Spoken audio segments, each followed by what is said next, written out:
I'm recording this film on Maundy Thursday, the night when Jesus shared a meal with his friends and he washed their feet and he prayed for them. We know very little about how Jesus prayed, except that he often did so quietly and away from people. But tonight he prays for his friends and prays that they may be one.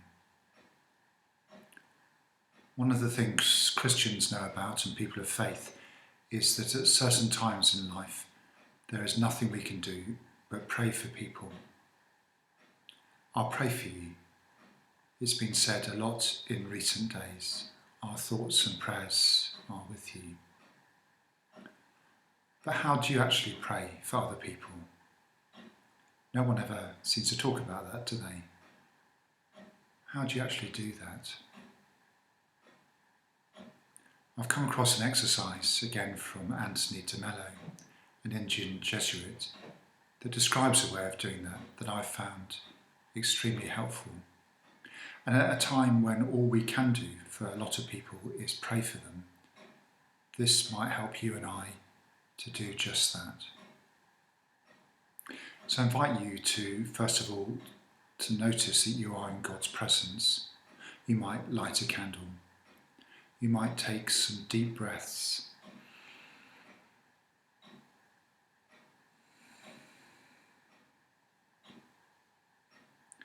You might ask for the grace to still your mind and to know God's presence with you. And if it helps you, you might close your eyes as I lead you through this exercise.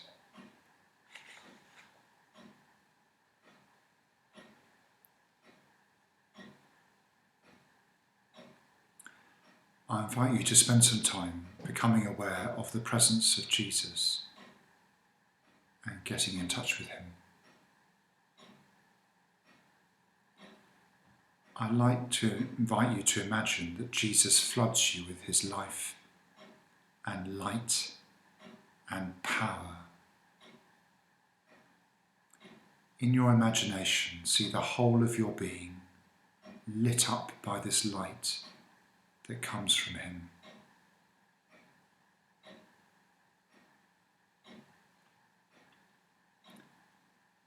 Now conjure up in your imagination, one by one, the people you wish to pray for.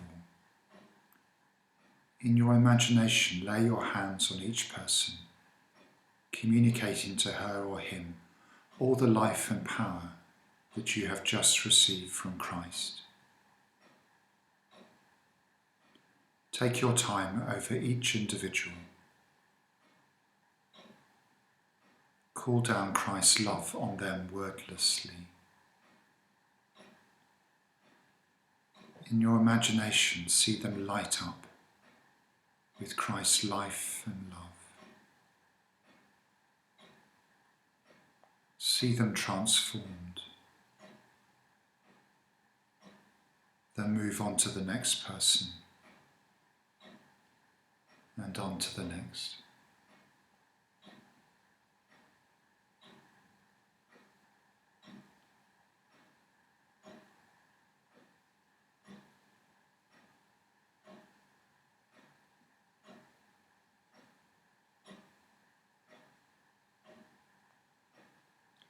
It is extremely important that you become aware of Jesus and get in touch with him at the beginning of your intercessory prayer. Otherwise, your intercession, your praying for others, is in danger of becoming not prayer, but a mere exercise of remembering people. The danger is that your attention will be focused only on the people you are praying for and not on God. After you have prayed for some people in the form suggested just now, it is helpful to rest a while again in Christ's presence, drinking in his power, his Spirit, and then continue your intercession, laying hands on yet another person or people.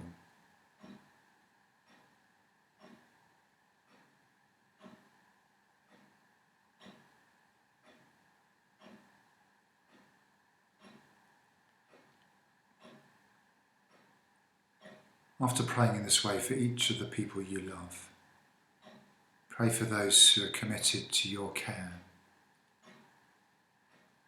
Clergy could pray for their people, parents for their children, teachers for their pupils.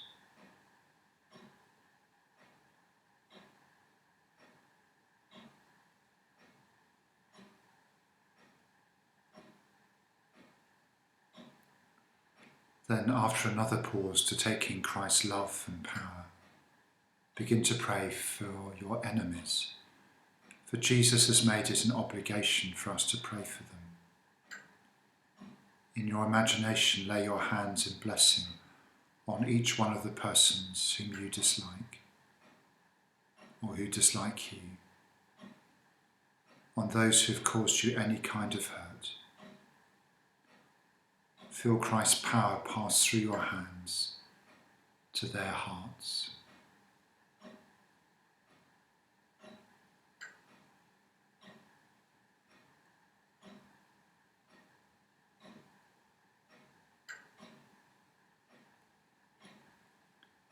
Then move on to praying for whole nations.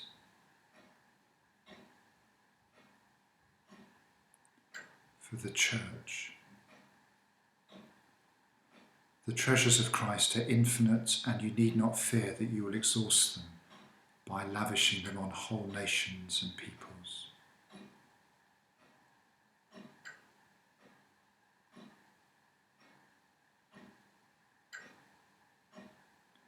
Leave your mind blank for a while and allow the Spirit to suggest persons and people and causes to pray for. As these people come to your mind, in your imagination, lay your hands on them in the name of Christ.